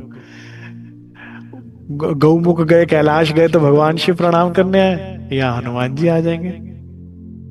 क्या बात है, क्या सुंदर जीवन है। तुम कहाँ असुरों से मिल रहे हो, जा जाके शादियों में, नाच गानों में, डीजों में, कहाँ कहाँ पर देश विदेशों में जी घूमने जा रहे हैं जी। पता नहीं क्या मिल रहा है वहां पर, क्या मिल रहा है। संसार में कलह ही कलह है, दुख ही दुख है, पीड़ा ही पीड़ा, भटकाव ही भटकाव। क्या मिल रहा है? लेकिन सत्संग ना मिलने के कारण और सद्बुद्धि ना होने के कारण भटक रहे हैं। जहां भी जाकर आते क्या मिलता है मुझे तो समझ नहीं आता। ऐसा जीवन सुंदर जीवन है। और ऐसी चरण रज ब्रह्म सृष्टि की खोज तके त्रैगुण, ऐसी ब्रह्मात्माओं के लिए कहा है जो अपने पति से ईमानदार है, जो अपने पति की खोज में, उनको देख के नमन करते हैं। अरे अरे, जो पतिव्रता है, जो खुद माया में भिखारी बने, जो रानी, मैंने बताया ना चवन्नियां ठन्नियां लूट रही है बाजार में, उसको कौन प्रणाम करेगा? देखेगा ये रानी है, हालत खराब है। जिसकी जीभ लटक रही है, मुंह खुला का खुला रह गया, माया को देख के तुम्हारे घर का वैभव सोचो। और हीरा कितना ही बेशकीमती और कितना ही सुंदर, खाओगे क्या? क्या करना है इस संसार की वाह भाई, क्या करोगे? धनी कहते तुम्हें मैं पूरे जग की साई भी देना चाहता हूं, तुम छुटमुट कर रहे हो। देखो भगवान शिव आके प्रणाम करते, लेकिन जिनका जीवन ब्रह्म मुनियों जैसा हो ना, मुनि ऋषि मुनि वर्ड, पहले मुनि वर्ड का मतलब समझिए, फिर ब्रह्म मुनि, जो ब्रह्म की खोज में मुनि होते हैं। ब्रह्म मुनियों वाला जीवन तो हो हमारा, जीवन तो हमारा गृहस्थियों जैसा है, जीवन तो हमारा विकारियों जैसा है, भोगियों जैसा जीवन है हमारा। जो भोगी क्या होता है? बीमार रहता है सदैव, तृष्णाओं में तृप्त, रोता पिटता। क्यों रो पिट रहे हो तुम? महाराज जी देखो इतनी स्थिति में भी रो पिट नहीं रहे, और तुम किसी भी अच्छी से अच्छी स्थिति में, और कैसे हालत खराब हुई है। कारण क्योंकि आत्मा की खुराक के लिए बल कोशिश नहीं कर रहे, आत्मिक बल के लिए मेहनत नहीं कर रहे, अंदर झाड़ू नहीं मार रहे, तो तुम्हारे अंदर से बदबू आती है। तुम जाते रहे हो बड़े सेंट परफ्यूम लगा के अच्छे से, बढ़िया कप, अंदर से तुम्हारे बदबू आती है, तुम्हारे चरित्र में से बदबू आ रही है, तो कोई पास नहीं बैठना चाहता तुम्हारे। और जब ऐसी खुशबू आए, अंदर वैराग्य की अगरबत्ती जली हुई हो, पिया मिलन की अगर अंदर खुशबू फैली हो, तो हर देवी देवता भी आके प्रणाम करते हैं। अहो भाग्य हमारे घर पधारे, इनके चरण पड़े, चरण पड़े तो प्रणाम को आ जाते हैं, सेवा में आ जाते हैं। हनुमान जी आ जाएंगे, अब देखना। हनुमान का एक मठ था, उस दिन उसमें जा बैठे थे। कंबल का आसन था नीचे, मैंने बताया ना कंबल बड़ी काम की चीज होती है। एक कंबलिया जिसे कारी कामरी भी कहा वाणी के अंदर, चाहो तो बिछा लो, चाहो तो ओढ़ लो। अब बैठना है ना ध्यान में, सुंदर साज जी जो ध्यान करने के लिए बैठते हैं, जरूर नीचे आसन होना चाहिए, कोई कंबल रखिए, कोई दरी रखिए, कोई कुछ ना कुछ होना चाहिए, फर्श के पर नहीं बैठना चाहिए कभी भी, ध्यान में आपको बाधा रहेगी हमेशा। तो कह रहे कंबलिया का आसन बिछा रखा था नीचे, और उसके ऊपर चदरिया हमने ओढ़ रखी थी, चादर ओढ़कर। महाराज जी कहते हम बैठे हुए थे अपना ध्यान में, आंखें मीची रहा करती बस, नींद हमें आती कम थी। कहते आंखें बंद रखते थे और अपने विचार में रहा करते थे, नींद बहुत कम आती थी, और मंथन करते रहते थे अंदर कुछ अपना। एक ही लालच था, रतन हाथ आ जावे, लेकिन रह जाते कर मल मल के, कि अंदर भीतर ही भीतर ध्यान में अपना डूबे रहते थे, झांकते रहते थे गहरे गहराई गहराई में ध्यान के अंतस्करण में, कि शायद धनी दर्शन हो जाए, शायद कुछ ज्ञान प्राप्त हो जाए, शायद कुछ दिशा मिल जाए कि सदगुरु कहाँ है। इसीलिए बस कहते उसमें लीन रहा करते, दिल नहीं करता था आंखें खोलने का। अर्धरात्रि उपरांत आज फिर अपने साथ हुआ ऐसा, हाथ हमारा पकड़ किसी ने बड़े जोर से धर ऐठा। फिर से दिव्य पुरुष आए और फिर से हाथ झंझोड़ा गया, भाई खोलो आंखें। आगे आंखें आज लगी चिरती, बलपूर्वक कोई खोल रहा। अरे आंखें ऐसे कोई हाथ ला रहा, फिर भी आंखें नहीं खोल रहे, तो ऐसा लगा कोई आंखों आंखों शक्ति से खोल रहा हो हमारी आंखों की, देखो भाई हम आए हैं। जो जो खुलती गई आंखें, त्यों त्यों प्रकाश उद्दीपित हुआ, बहुत प्रकाश चारों तरफ उन्हें दिखने लगा।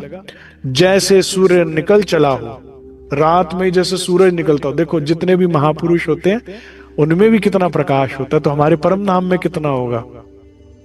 कह रहे जैसे कोई सूरज निकल पड़ा हो, ऐसे चारों तरफ फिर प्रकाश, इस प्रकार का लगा हमें। हर एक वस्तु स्पष्ट रूप से पूरी जचने लगी हमें, पूरा एक एक चीज, आश्रम की जहां भी चीज थी, वो जंगल था, एक एक चीज इतना प्रकाश हुआ कि स्पष्ट दिखने लगी हमें, जाने कितने बड़े बड़े वो जला दिए गए, बल्ब जला दिए गए। एक विशाल प्रकाश सामने छायावत हो गई खड़ी, जब स्थिर हो गई सामने उस पर अपनी दृष्टि पड़ी। एक बहुत प्रकाश का पुंज सामने आया हमारे, केवल रूपरेखा थी बस, केवल आउटलाइन है प्रकाश की, ठीक है, व्यक्ति नहीं दिख रहा, ठीक है। जैसे कोई महापुरुष, कोई देवी देवता कुछ ऐसा दिखते हैं ना, केवल गोल्डन आउटर लाइन है, अंदर बिल्कुल कुछ नहीं दिख रहा अंदर का, ठीक है। एक विशाल आकृति सामने। अब ये विशाल आकृति किसकी है? महाबली बजरंगी, हनुमान जी की। बजरंगबली आए हैं सामने, इसलिए विशाल, बहुत विशाल था उनमें तो भाई, पर्वत जैसे विशाल थे हनुमान जी तो। जब ठीक है, हाँ, केवल रूपरेखा थी बस, नाम नाम का था आकार, छूने में आ नहीं सकते। छूने में मतलब दिख नहीं रहा, बीच का आकार छू नहीं सकते आप उसको, छूने में आ नहीं सकते थे। कहने कहने के साकार, कहने को साकार मतलब आकार लिया हुआ था उस प्रकाश ने, बट आप उसे छू नहीं सकते थे। हनुमान जी के पूरे ऐसे जैसे दर्शन नहीं हो रहे उनको। बाह मरोड़े करता था जो इस प्रकार से हमें कही, चेत कराया करता था जो इस प्रकार से हमें कही, जो हमेशा हिलाकर हमें सावचेत करता था हमें। वो आप फिर से बोला, क्या बोला? देखो हनुमान जी हैं ये, सादर इन्हें प्रणाम करो, बल प्रकार पराक्रम के दाता है, उठ करके सम्मान करो। ये दिव्य पुरुष आ जाता है, जिसको मिलना होता है दिव्य पुरुष लेकर आते हैं। अब पता नहीं ये जबराइल है कि असराफिल है कि जाने कोई और देव, मतलब जिसको दर्शन करने हैं महाराज जी के, उनको कहता भाई तुम करवा दो, तो साथ ले आते, करो भाई प्रणाम करो इन्हें, पहले शिव जी आए थे शिव जी को प्रणाम करो, ऐसे कह रहे हनुमान जी आए और बल बुद्धि के दातार हैं, पराक्रम के। अब ये आए क्यों हैं? क्यों जबराइल अगर लाए हैं, जबराइल असराफिल भेज दिए, दो आमर निगेबानी की जो मेरे खासे बंदे पर, क्यों आए हैं? कोई बता सकता है? आपको कोई एक जगह से दूसरी जगह जाना है, किसी साधु को, किसी फकीर को, किसी उसको, तो आप क्या करते हैं? भाई आप हर जगह पैदल क्यों जाते हैं? कष्ट होगा, हम आपको बस की टिकट ले देते हैं, ट्रेन की टिकट ले देते हैं, इतना दूर पैदल ना जाइए। सेवा करने का भाव रहता है सबका। आपको जूते चप्पल ले देते हैं, भोजन ले देते हैं। अब महाराज जी को क्या हुआ, पर्वत से उतरते हुए डर लगा जानवरों का, सघन घनों में घूमने की अब उनको आदत हो गई है, तो निडर चले जाते हैं कहीं पे भी। भय लगा, डर लगा, थकान लगी, तो राज जी ने कहा जाओ जबराइल सेवा करो।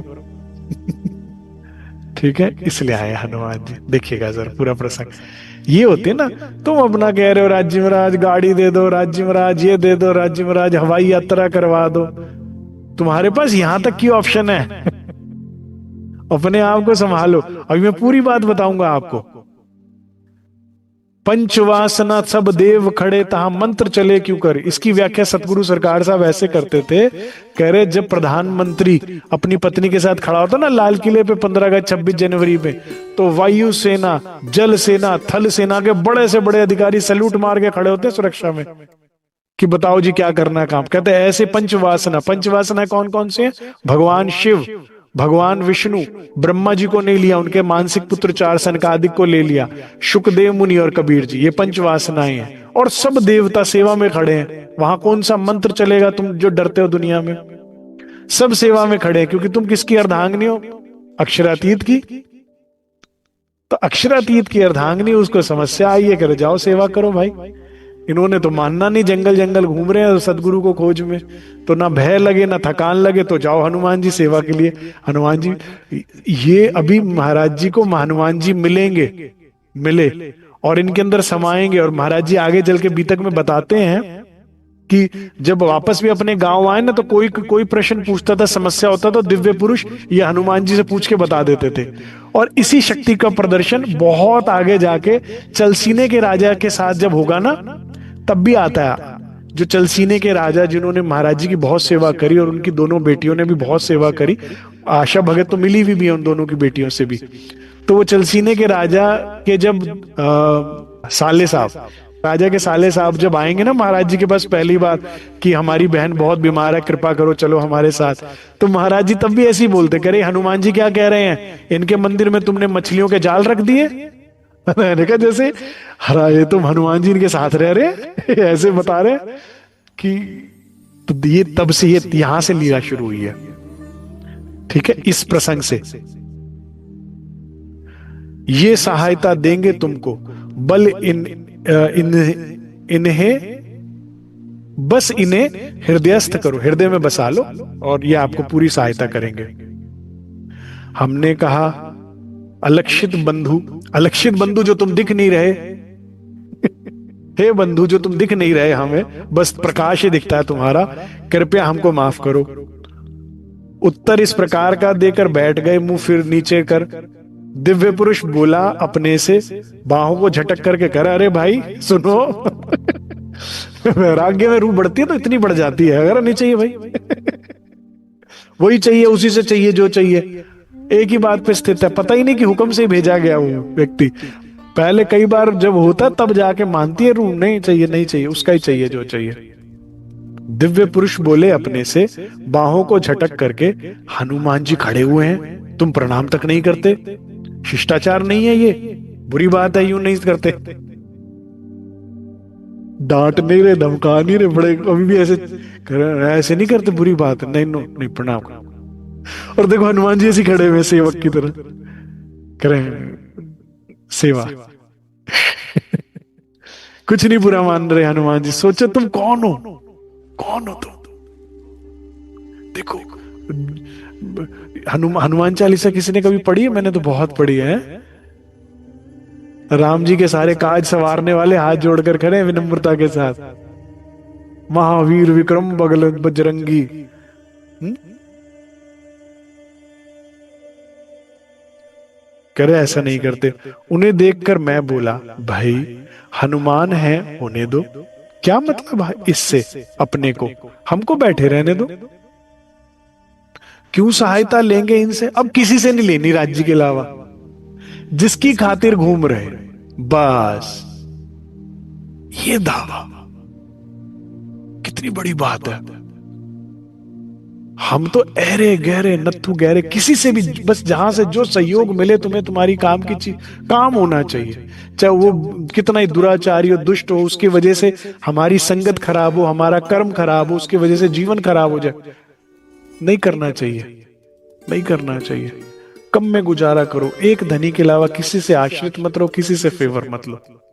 महाराज जी से हम कुछ शिक्षा ले, करे हमें कोई काम नहीं, उसके भरोसे बैठे हुए हम। क्यों सहायता लेनी इनसे, अटक रहा क्या ऐसा काम, और जो अटक रहा वो ये करवा नहीं सकते। सदगुरु और परमात्मा से मिलन की जो बात है, 33 कोट देवता है, करे एक तो है नहीं, 33 कोट है। किस किस को हम करें प्रणाम? कर रोज ही प्रणाम करते रह जाएंगे? हमें उसी से मिलना है, जिससे मिलना है उसी को प्रणाम करना है। हमें नहीं करवाना कुछ भी, अपना काम निभा लेंगे। कितनी बड़ी बात है। और हमें तो छोटा सा काम और राज्य से ना बन पड़े तो चले जाएंगे शनिदेव को तेल चढ़ाने के लिए। कहीं कभी कभी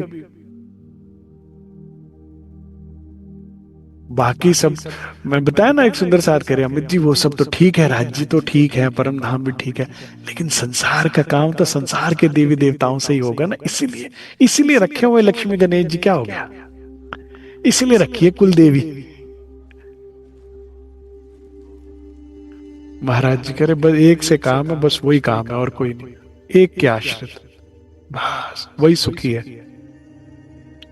कह रहे हमें किसी से नहीं, तो है कितने करोड़ देवता है, किस किस से क्या क्या काम लेते रहोगे, लेकिन जड़ में पानी दिया तो हर जगह पहुंच जाएगा, नहीं पहुंच जाएगा। जो राज्य रिझ गए तुमसे, जो वो चाहेंगे तो कौन सा काम अटकेगा तुम्हारा, बताइए। लेकिन पतिव्रता जो होती है, वो एक पति के अलावा कभी किसी के आगे अपना दुख नहीं बताती, ना किसी सहयोग लेती। वो वैश्या नार है जो एक के अलावा अनेक पुरुषों से अपना काम बताती और निकालती है। तो पतिव्रता सेविए ना सेविए वैश्या जाम, ठीक है, हमारा पतिव्रता धर्म है। महाराज जी कहते हैं हमें नहीं करवाना कुछ भी, अपना काम निभा लेंगे। हमें जरूरत है जिसकी, उसको हम खुद ही पालेंगे, ठीक है। एक है, हम बस उसको खोज रहे हैं, और कोई काम नहीं करवाना, उसको खोजे हम उसको पालेंगे। बिना वजह मत तंग करो, यह तो अपने को ही झुकेगा, जाओ ध्यान मत भंग करो। देख रहे हो, आत्मसम्मान, स्वाभिमान, कह रहा ये अपने के आगे झुकेगा, बस बस। इतना गुण तो ले लो सुंदर साथ जी, इतना तो श्रृंगार हमारे अंदर हो, इससे भी बहुत कुछ हो जाएगा। एक राज्य के अलावा किसी से डरिए नहीं, किसी के आगे झुकिए नहीं, किसी से काम बोलिए नहीं, किसी को अपना दुख बताए नहीं। एक राज्य, एक के आश्रय, वो है जिसकी खातिर घूम रहे, वो आंखों वाला है। जरूरत नहीं है औरों को रो रो के बताने की कि पता नहीं वो देख भी रहा है कि नहीं, कि ये काम बन जाएगा, इसको बोल दो उसको बोल दो, क्या जरूरत है ना मेरे राज्य। महाराज जी की तरह विश्वास है तो महाराज जी की तरह मिल जाएंगे राज्य। कुछ देर तो इंतजार करो, महाराज जी को भी तो करना पड़ा, नहीं, लेकिन इंतजार करो, अपना धर्म समझिए। हमारी भक्ति जो प्रेम, अनन्य प्रेम लक्षणा भक्ति है ना सुंदर साथ जी, इसमें अनन्यता नहीं खोनी चाहिए। अनन्यता खोते ही सब खो देते हो। अनन्य मतलब एक के अलावा अन्य किसी से नहीं, बहुत इंपॉर्टेंट है। जो भी सुख चाहिए तुम्हें, कौन से सुख है तुम्हें पता भी नहीं, जितने सुख है धनी की झोली में। इस संसार में तुम्हें सुख जो दिख रहे हैं ये 10 20 50 100, ये इंद्रियों के सुख जो तुम्हें दिख रहे कुछ भी नहीं है, उसकी झोली भरी पड़ी है, तुम्हें नाम भी नहीं पता जितने सुख उसकी झोली में है। वो जब उड़ेलने पर आएगा, लेकिन उसका तो इंतजार करो आने का। तुम्हें लगता है हर आता हुआ जो मार्ग में सुख है या व्यक्ति है, बस ये गया तो दोबारा लौटेगा नहीं। ऐसे होता तो उस सिद्ध के पास ही फंसे रह जाते महाराज जी, कि यार कितनी खाने की दिक्कत आती है, इसके साथ रहता हूं, खाने की तो दिक्कत नहीं होगी, ये चला गया तो दोबारा कहाँ आना आएगा, कहाँ से खाएंगे पिएंगे, बड़ी दिक्कत आ जाएगी। नहीं, वहां रह जाते तो कुछ और ही बन जाते ना, वो जन्म भी बेकार हो जाता। आगे बढ़ी एक उसकी आशा, उससे कह रहे हमें आशा, उसी के आगे झुकेंगे और किसी का नहीं। अब ना हनुमान जी खड़े हैं यहाँ, दिव्य पुरुष खड़े, तो ना थोड़ा ऑकवर्ड सिचुएशन हो गई, तो ना संकोच में हो गए। करे दिव्य पुरुष कुछ संकोच से फुसफुसा के फिर कानों में बोले, करे कानों में आकर बोल रहे हैं, करे हनुमान जी खड़े हैं यार, हैं? हनुमान जी काम आएंगे, बड़े तुम्हारे कामों में, इन्हें ग्रह कर ले लो अपने में, मान जाओ मेरा कहना, साथ रहेंगे सदा तुम्हारे। हर्ज कौन सा है अपना, अपना हर्ज क्या है, एक टीम हो रहे हैं। दिव्य पुरुष करे अपना क्या जा रहा है, ले लो। ऊपर से सेवा आई है ना, आदेश आया, दिव्य पुरुष को मनाना ही पड़ेगा। कर अपना क्या जा रहा है, ले लो। बहुत जिद की दिव्य पुरुष ने, हमको जब मजबूर किया, हनुमान थे जिधर उधर से पीछे को मुंह फेर लिया। महाराज जी कह रहे हमने मुंह ही फेर लिया, जहां हनुमान जी खड़े हुए थे, बोल मान ही नहीं रहे, कर मुंह फेर लिया। करे जैसे ही मुंह फेरा तो यहां हनुमान जी खड़े दिखे। वो नहीं बुरा मना रहे, वो सेवक है, सेवा करना चाह रहे हैं। करे वहां देखा घुमाया मुंह, वहां खड़े हो गए हनुमान जी। जब देखा तो हनुमान जी इधर पहुंचा खड़े हुए, इधर भी पहुंच गए। अब तो चलने लगे होठ, कहते कहते हो जैसे कुछ, हनुमान जी कहते, अब हनुमान जी ने ना कुछ बोला, लेकिन इतना विशाल स्वरूप है हनुमान जी, परम शक्तिशाली है, तो उनकी आवाज में इतना भारीपन था, इतना एको था, कहते जैसे हमें डर लगने लगा, उस इतनी भारी भरकम आवाज थी। तो महाराज जी कह रहे हम तो फिर मुंह मोड़ लिए और चल दिया, हनुमान जी बोलते रहे, हमने नहीं सुना, इतनी भारी भरकम आवाज। और जिस दिशा, तीसरी दिशा में किया, हनुमान जी उधर भी आगे खड़े हो गए। कर सेवा, सेवा चाहिए आपकी। हनुमान जी ना बुरा मान रहे ना कहीं जा रहे, करे सेवा चाहिए, ब्रह्म मुनियों की चरण रज ब्रह्म सृष्टि की खोज तक त्रैगुण। कई विध करी तपस्या है, लक्ष्मी जी ने कितनी तपस्या करी, वो भी ब्रह्म मुनियों का इंतजार कर रही कि वे आए और ब्रह्म के बारे में कुछ बताएं। सोचा झंडू दत्त तुम्हें तो जंजाल में घेर लिया, उठ बैठे एक साथ हाथ में ले लोटा कंबलिया अपना। कंबल उठाया, लोटा उठाया, लोटा नहीं छोड़ते महाराज जी। अरे कंबल उठाया, आसन का के चले भैया यहां से चलते हैं। देखिए कैसी बात बोलते हैं महाराज जी, ये वाली लाइन सुनिए, मेरी बड़ी पसंदीदा है। तुम अब यहां ना टिकने दोगे, कहकर शुरू किया चलना। करे तुम्हारे अच्छे आ गए हनुमान जी, हम यहाँ, हनुमान जी का मठ था ना ये, करे तुम नहीं टिकने दोगे, मिलके ही रहोगे, आए तुम्हारे यहाँ तो है, तुम जा रहे हैं यहां से। रात काटनी थी सो भाई तुम ना काटने दो यहां। अरे दर्शन प्रशन रखो अपने पास, हमें जीने दो, जा रहे नहीं तुम यहां से, रात नहीं काटने दी तुमने। टिक्या गए आपके मठ में, वक्त काटना मौत किया। देख रहे दृढ़ता, हो कौन अपने आप को पहचानो सुंदर साज जी। छुटमुट दुनिया में किसी किसी से डरते हो तुम लोग, आते जाते लोगों से डरते हो तुम। कितनी बड़ी बात है, हमारी ब्रह्म मुनि हो तुम, ब्रह्म सृष्टि हो। ये जो सुंदर साथ निस्बत से अनभिज्ञ है ना, संबंध की को लेकर दृढ़ नहीं है, ईमानदार नहीं है, बस वही डरता है दुनिया से। जिसके अंदर अभी मिलाप छोड़ो, खोज है ना राज्य को पाने के लिए, ईमानदारी है, वो भी निर्भय है, वो भी निर्भय है। लेकिन तुम जानते हो तुम बेईमान हो राज्य के साथ, इसीलिए डरते हो, तुम जानते हो इसीलिए। गए द्वार पर जब हम मटके, रास्ता आकर रोक लिया, फिर अब दरवाजे तक भी नहीं जाने दे रहे, वो रास्ते में बीच में खड़े हो गए।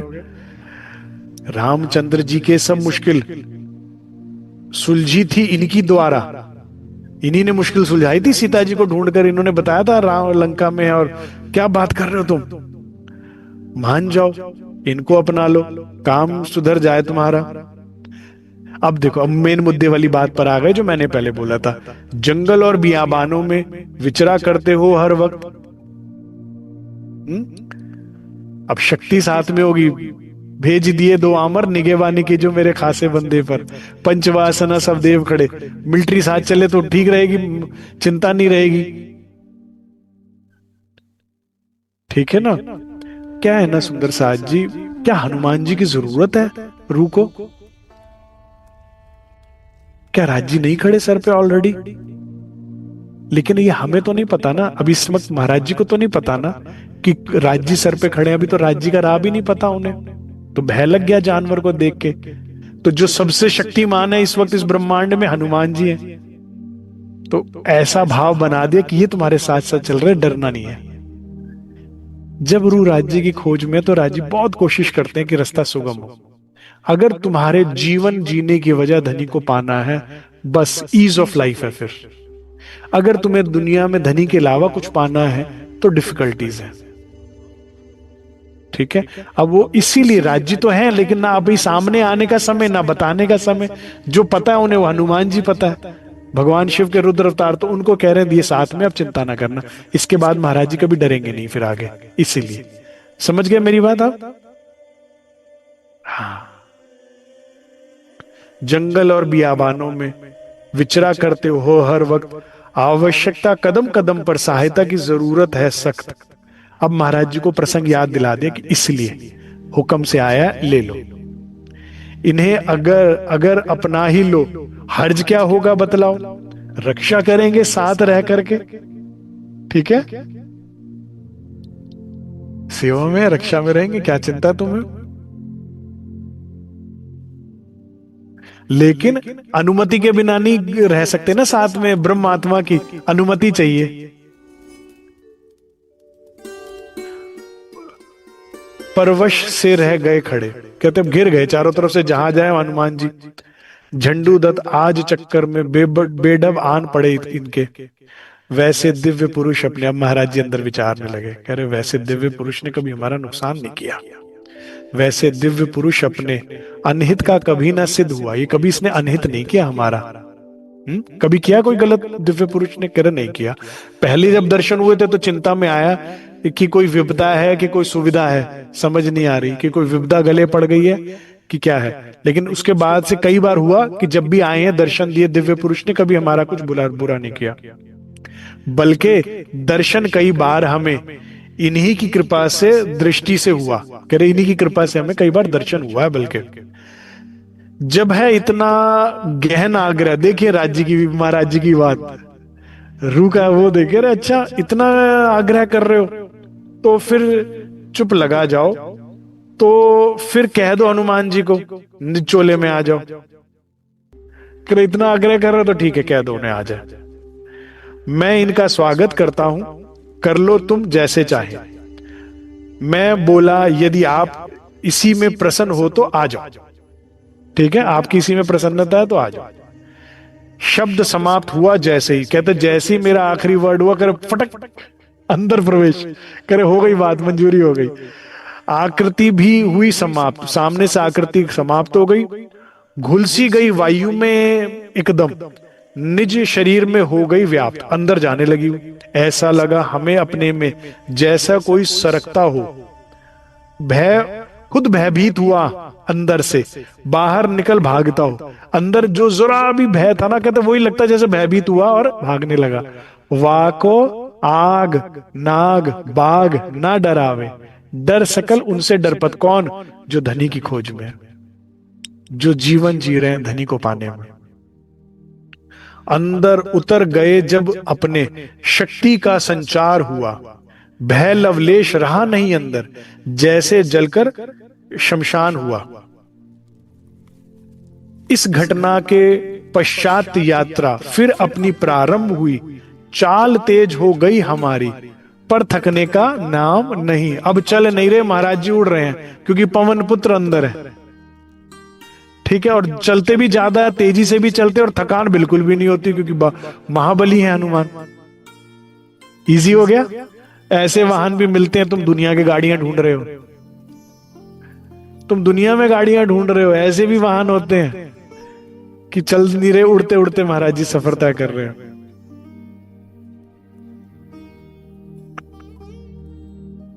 रात और दिन बड़े भयानक, वन पर्वत से विचरे विचरे हम। कह रहे इसके बाद तो रात दिन चले हम, और भयानक से भयानक वनों में से हम निकले, लेकिन भय का बीज नष्ट हुआ जैसे। कह रहे वृक्ष छोड़ो, वृक्ष के बीज जो मूल था, मूल से नष्ट हो गया भय अंदर। अब तो दिन और रात एक जैसे लग रहे हैं, और वन और आबादी एक जैसे से लगने लगी। महाराज राज्य में रहने का, चलो जाओ अब खोज कर ले मेरी जितनी करनी है, तुझे डर नहीं लगना चाहिए मेरे रास्ते पर, मेरे मार्ग पर, ये मेरे राज्य की कृपा है। अब यहां से महाराज जी आगे चलते हैं सुंदर साज जी।